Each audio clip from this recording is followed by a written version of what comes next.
got questions, they got answers. You got questions about this pamphlet? Can we turn the camera off? Well, we wanted to get this recorded so you can understand what's going on. No, turn the camera off, I'll talk to you. No camera? Alright, so what we see here is that we are told Islam got questions, we got answers, but they do not allow it to be recorded. Is this deception? I give you the answer. What was the question you had? The question is, this says Islam's war on terror. Yes. It talks about, are you getting this? Get closer then, get closer. It talks about Islam does not promote killing and violence. Yes. Now we know from Hadith, we know from Seerah literature, that one of the last chapters revealed from the Quran is chapter 9, Surah At-Tawbah. In Surah At-Tawbah it says, let me quote it for you. Are you familiar with this? Go ahead, maybe you can remind me. Alright. In Surah At-Tawbah, chapter 9, verse 29, it says, "Fight those who believe not in Allah nor the last day, nor hold that forbidden which has been forbidden by Allah and His Messenger, nor acknowledge the religion of the truth from among the people of the book, until they pay the jizya with willing submission and feel themselves subdued." And in fact, Abdullah Yusuf Ali says, I ain't about to debate with him. Yeah, I ain't about to debate. He just talking. I ain't even gonna talk to him. I want to hear what he got to say. In fact, Yusuf Ali says the reason why you're commanded to fight people until they pay the jizya is because the Jews say Uzair is a son of God. Yusuf Ali is a bad translation. Why don't you read this? The question was about this. Read this. Well, forget Yusuf Ali then. Just no. You were saying the question is ahead. Why don't you read what's ahead? I am. Because it tells you that Islam is against terrorists. Read this book on the camera.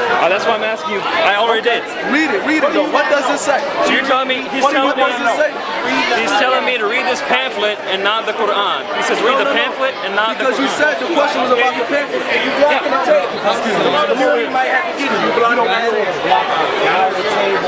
What do you want to know? Let him do it. I'm saying this pamphlet says, Islam says be peaceful. Right? The pamphlet doesn't say Islam says be peaceful. What does it say? The questions in this pamphlet are specific questions. Yep. These specific questions are answered by the scholars of Islam. Okay. Now read the first question to me. Read the first question. Well, you read the first question. Hold on a second. I'm worried about her. If they're telling you to stop taping, stop taping. She can tape it. Stop but I want you to read If you don't stop taping. That's what. At this point in the video, a security woman forces our camera woman to turn off her camera. Allow me to leave this image up as I talk about the rest of the clip. I have to start off by giving the young gentleman credit. He said he was going to hear me out. This is something we very rarely see amongst people when discussing matters of religion. So, good on him for hearing me out. But shame on him for professing to know answers to questions that he does not know answers to. The booth was set up specifically to answer questions people may have about Islam. If you don't have answers to questions, then I would suggest not manning the table. Now someone may respond by saying, these questions are random questions and we can't expect them to know all the answers to questions someone may have. True, but the question I was asking was a general question regarding a pamphlet that they themselves handed to me a day prior. If you don't know the answers to questions that arise from the topic of pamphlets that you are handing out, I would suggest not manning the booth. I also have to make another comment. He says that the Yusuf Ali Quran is a bad translation.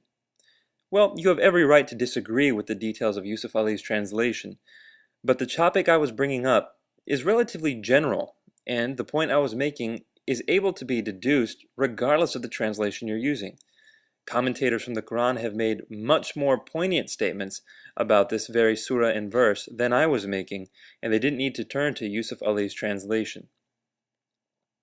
In addition, we see another common tactic besides denying the information, such as Yusuf Ali's translation. This tactic is to say, ignore what is actually being written and read what other people have to say about what's being written. In other words, don't read the Quran, read this pamphlet. This tactic is a common tactic, and I have to say it shows lack of faith in their own religious texts. So, saying don't read the Quran, read the pamphlet was a huge no-no in my book. even though he didn't use those words, that is what he implied. And it is in fact also what the elder gentleman implied when he started talking to me. He started saying, look, scholars have answered these questions. Read the pamphlet. In other words, let the scholars do the thinking. You just read what they end up saying. Little sound bites that you can find in glossy pamphlets. I don't think that's accurate. I think that the major text of a religion such as the Quran should be relatively easy to understand, especially if it is recited as often as it is amongst the Muslim world. Now, allow me to turn to the security issue. Here we have security guards performing what I would consider illegal actions. Number one, the security woman said that we were not allowed to record this video. In fact, that is incorrect. We are allowed to record video because this is a public event. It's an event open to anyone. No one has to pay, no one has to register, and it is on public ground. So it's a public event, and the police themselves said we're allowed to record. So knowingly or unknowingly, she misinformed us and then enforced a false ruling by making us turn off our camera. Now, touching the camera is unquestionably illegal in the United States. Forcing a woman to turn off her camera with physical measures is also illegal. So the security people actually committed lots of infringements upon the law. And not only that, but she ignored what the man at the booth was saying. If you listen carefully, he said the words, "She can tape it." In other words, he was okay with her taping this recording. However, security forced us to turn it off, again, illegally. Now, I do have to wonder why. Why is this happening? I've received some comments from people on the earlier videos saying that anyone would respond this way and react this way, even Christians. I disagree. I think Christians would love the opportunity to have their answers broadcasted the way I have just broadcasted this video. In other words, I didn't edit out anything they said. I didn't misrepresent anything they said. I put everything up. And I think any Christian manning a booth would be willing to have their answers put up and represented fully the way my attempt to represent their answers was.